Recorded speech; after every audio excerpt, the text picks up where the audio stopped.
Assalamualaikum warahmatullahi wabarakatuh. Terima kasih atas kesempatannya. Kami dari kelompok 8 akan mempresentasikan tentang memahami pengendalian internal, di mana saya sendiri Maya Indasari dengan NIM 2019-310256. Terima kasih atas kesempatannya. Perkenalkan, nama saya Alfi Nurul Najmia dengan NIM 2019-310361. Terima kasih atas kesempatannya. Perkenalkan, nama saya Amalia Dina Royhana dengan NIM 2019-310-369. Terima kasih atas kesempatannya. Perkenalkan, saya Adelia Dwi Saputri dengan NIM 2019-310378.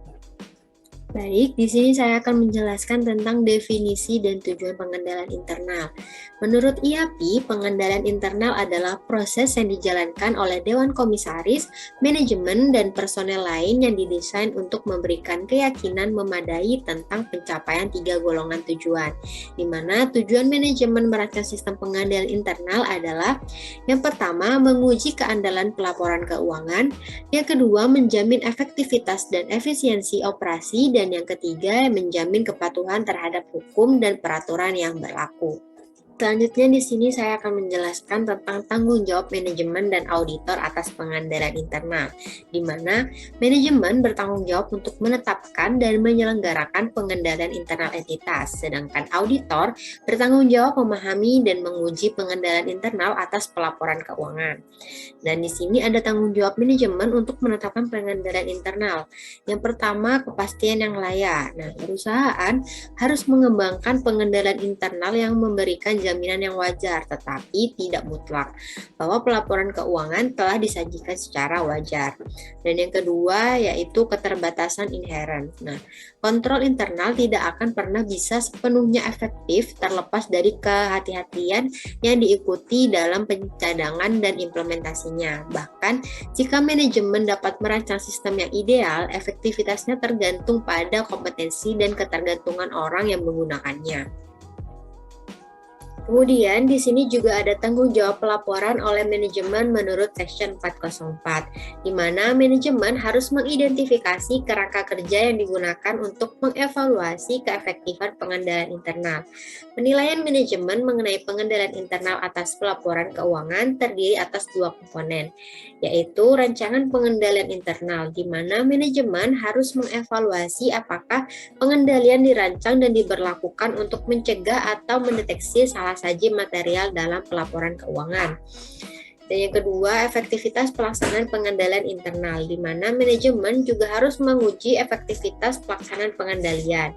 Nah, tujuan pengujian ini adalah untuk menentukan apakah pengendalian telah berjalan seperti yang dirancang dan apakah orang yang melaksanakan memiliki kewenangan dan kualifikasi yang diperlukan untuk melakukan pengendalian secara efektif. Selanjutnya, di sini terdapat tanggung jawab auditor untuk memahami pengendalian internal. Yang pertama, pengendalian atas reliabilitas laporan keuangan, di mana auditor harus fokus terutama pada pengendalian yang terkait dengan masalah pengendalian internal manajemen yang utama, misalnya keandalan pelaporan keuangan. Dan kemudian yaitu pengendalian atas kelas-kelas transaksi, di mana auditor menekankan pengendalian internal atas kelas transaksi daripada saldo akun, karena keakuratan output sistem akuntansi sangat bergantung pada keakuratan input dan pemrosesan. Baik, selanjutnya akan dijelaskan oleh rekan saya. Baik, selanjutnya yaitu komponen pengendalian internal KOSO. Terintegrasi pertama kali dikembangkan pada tahun 1992 dan telah menjadi kerangka pengendalian internal yang paling diterima secara luas di Amerika Serikat dan dunia. Sejak pengembangan awal kerangka, lingkungan bisnis dan operasi menjadi lebih global, kompleks, dan didorong oleh teknologi. KOSO juga memperbarui kerangka pada tahun 2013 agar lebih relevan dalam lingkungan bisnis saat ini. Kerangka kerja KOSO menjelaskan 5 komponen pengendalian internal yang dirancang dan ditetapkan oleh manajemen untuk memberikan jaminan yang wajar bahwa tujuan pengendaliannya akan terpenuhi. Komponen pengendalian internal KOSO meliputi yang pertama yaitu lingkungan pengendalian. Lingkungan pengendalian ini menetapkan suatu corak organisasi yang mempengaruhi kesadaran pengendalian orang-orangnya. Lingkungan pengendalian ini merupakan dasar untuk semua komponen pengendalian intern yang menyediakan disiplin dan struktur. Lingkungan pengendalian ini juga terdapat faktor-faktornya. Yang pertama yaitu integritas dan nilai etika. Yang kedua, komitmen terhadap kompetensi. Yang ketiga, partisipasi dewan direksi dan komisi atau komisi audit. Yang keempat, filosofi manajemen dan gaya operasi. Yang kelima, struktur organisasi. Dan yang keenam, dengan kebijakan dan praktik sumber daya manusia. Yang kedua yaitu penilaian risiko. Penilaian risiko ini merupakan identifikasi entitas dan analisis terhadap risiko yang relevan untuk mencapai tujuannya dalam membentuk suatu dasar untuk menentukan bagaimana risiko harus dikelola. Adapun ancaman penilaian risiko untuk mendesain pengendalian internal. Yang pertama dengan menentukan ancaman yang menghadang perusahaan. Yang kedua perkiraan risiko atau probabilitas dari setiap ancaman yang muncul. Yang ketiga kerugian potensial dari setiap ancaman. Yang keempat identifikasi serangkaian pengendalian untuk melindungi terhadap ancaman. Yang kelima, dengan adanya perkiraan biaya dan keuntungan dari pengadaan pengendalian. Yang terakhir, dengan menerapkan rangkaian pengendalian untuk melindungi terhadap ancaman. Yang ketiga yaitu aktivitas pengendalian. Aktivitas pengendalian ini merupakan kebijakan dan prosedur yang membantu menjamin bahwa arahan manajemen dapat dilaksanakan. Aktivitas pengendalian umumnya termasuk ke dalam salah satu dari 5 jenis aktivitas berikut. Yang pertama, dengan pemisahan tugas yang memadai. Yang kedua, adanya otorisasi yang tepat atas transaksi dan aktivitas. Yang ketiga, dokumentasi dan catatan yang memadai. Yang keempat, dengan pengendalian risiko atas aset dan catatan-catatan. Dan yang terakhir, pengecekan terhadap pekerjaan secara independen. Dan selanjutnya yang keempat ada informasi dan komunikasi. Informasi dan komunikasi ini merupakan pengidentifikasian, penangkapan dan pertukaran informasi dalam suatu bentuk dan waktu yang memungkinkan orang melakukan tanggung jawab mereka. Sistem informasi yang relevan dengan tujuan pelaporan keuangan yang meliputi sistem akuntansi, terdiri atas metode dan catatan yang dibangun untuk mencatat, mengelola, meringkas, dan melaporkan transaksi entitas, baik peristiwa maupun kondisi, dan untuk memelihara akuntabilitas bagi aset, utang, dan ekuitas yang bersangkutan. Kualitas informasi yang dihasilkan dari sistem tersebut berdampak terhadap kemampuan manajemen untuk membuat keputusan semestinya dalam mengenai aktivitas entitas dan menyiapkan laporan keuangan yang andal. Komunikasi mencakup penyediaan suatu pemahaman tentang peran dan tanggung jawab individual berkaitan dengan pengendalian intern terhadap laporan keuangan. Dan yang terakhir yaitu pengawasan. Pengawasan ini merupakan proses yang menentukan kualitas kinerja pengendalian intern sepanjang waktu.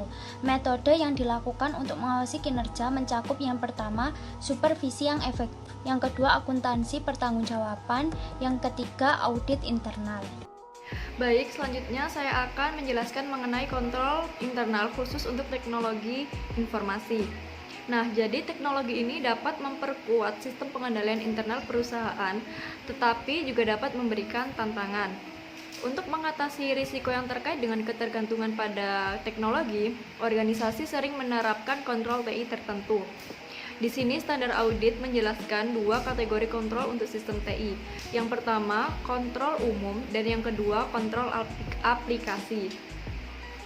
Nah, kontrol umum ini berlaku untuk semua aspek fungsi TI, termasuk administrasi TI, pemisahan tugas TI, dan lain-lain. Nah, kalau kontrol aplikasi ini biasanya beroperasi pada tingkat proses bisnis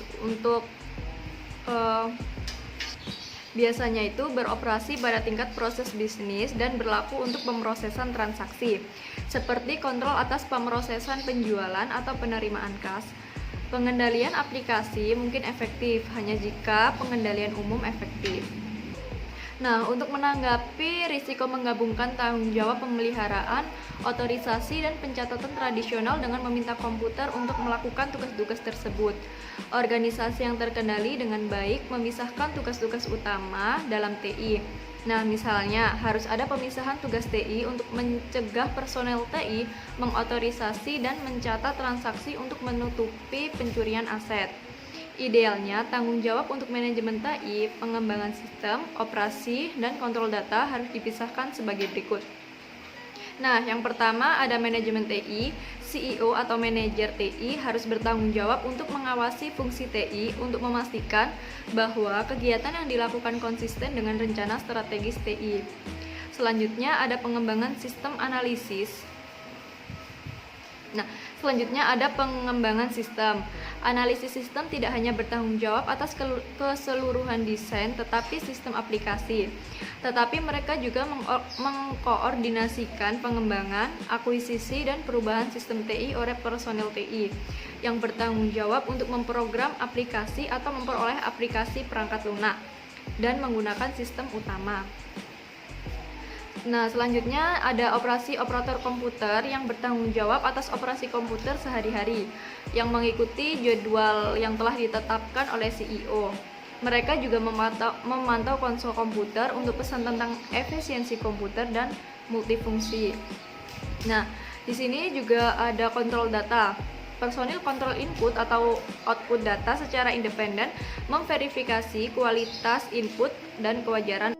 Selanjutnya ada kontrol masukan yang dirancang untuk memastikan bahwa informasi yang dimasukkan ke dalam komputer diotorisasi, akurat, dan lengkap. Mereka sangat penting karena sebagian besar kesalahan dalam sistem TI dihasilkan dari kesalahan entry data dan tentu saja terlepas dari kualitas pemrosesan informasi. Kesalahan input menghasilkan kesalahan output juga. Kontrol khas yang dikembangkan untuk sistem manual masih penting dalam sistem TI, seperti otorisasi transaksi oleh manajemen, persiapan yang memadai dari dokumen sumber input, dan personil yang kompeten. Nah, selanjutnya di sini ada juga kontrol khusus untuk TI yang juga meliputi layar input yang dirancang dengan memadai dengan petunjuk yang telah diformat sebelumnya untuk informasi transaksi. Daftar menu tarik turun dari opsi perangkat lunak yang tersedia dan juga pengujian validasi input yang dilakukan komputer seperti validasi nomor pelanggan terhadap file induk pelanggan. Nah, yang terakhir ada kontrol keluaran yang fokus pada pendeteksian kesalahan setelah pemrosesan selesai, bukan pada pencegahan kesalahan. Kontrol keluaran yang paling penting adalah peninjauan data untuk kewajaran oleh seseorang yang memiliki pengetahuan tentang keluaran. Selanjutnya, saya akan menjelaskan tentang dampak infrastruktur terhadap pengendalian internal. Yang pertama yaitu jaringan area lokal atau LIN menghubungkan peralatan dalam satu atau sekelompok kecil bangunan dan hanya digunakan di dalam perusahaan. LIN ini sering digunakan untuk mentransfer data dan program dari satu komputer atau workstation menggunakan perangkat lunak sistem jaringan yang memungkinkan semua perangkat berfungsi bersama. Jaringan area luas atau WAN menghubungkan peralatan di wilayah geografis yang lebih besar termasuk operasi global.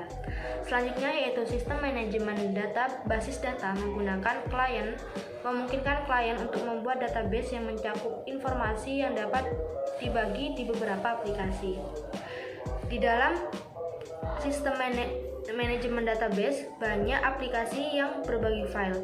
Klien menerapkan sistem manajemen basis data untuk mengurangi redundasi data, meningkatkan kontrol arus data, dan menyediakan informasi yang lebih baik untuk mengambil keputusan dengan mengintegrasikan informasi di seluruh fungsi dan departemen. Selanjutnya yaitu sistem perencanaan sumber daya perusahaan atau ERP yang mengintegrasikan berbagai aspek kegiatan organisasi ke dalam satu sistem informasi akuntansi. Selanjutnya yaitu perusahaan yang menggunakan sistem e-commerce untuk bertransaksi bisnis secara elektronik menghubungkan sistem akuntansi internal mereka dengan sistem pihak eksternal seperti pelanggan dan pemasok. Selanjutnya yaitu firewall melindungi data, program, dan sumber data TI dari pengguna eksternal yang tidak sah yang mengakses sistem melalui jaringan seperti internet. Firewall adalah sistem perangkat keras dan perangkat lunak yang memantau dan mengontrol aliran komunikasi e-commerce dengan menyalurkan semua koneksi jaringan melalui kontrol yang memverifikasi pengguna eksternal.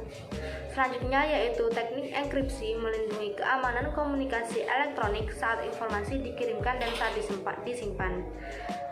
Enkripsi terkomputerisasi mengubah pesan atau file data standar menjadi file yang dikodekan atau dienkripsi, mengharuskan penerima pesan elektronik atau pengguna file data terenkripsi untuk menggunakan program dekripsi untuk memecahkan kode pesan atau data. Selanjutnya yaitu banyak klien yang mengalihdayakan sebagian atau semua kebutuhan TI mereka ke organisasi independen yang biasa disebut sebagai komputer pusat servis, termasuk pelayanan aplikasi atau ASP dan lingkungan komputasi awan daripada mempertahankan pusat TI internal. Baik, cukup sekian presentasi dari kelompok kami. Kurang lebihnya kami mohon maaf. Wassalamualaikum warahmatullahi wabarakatuh.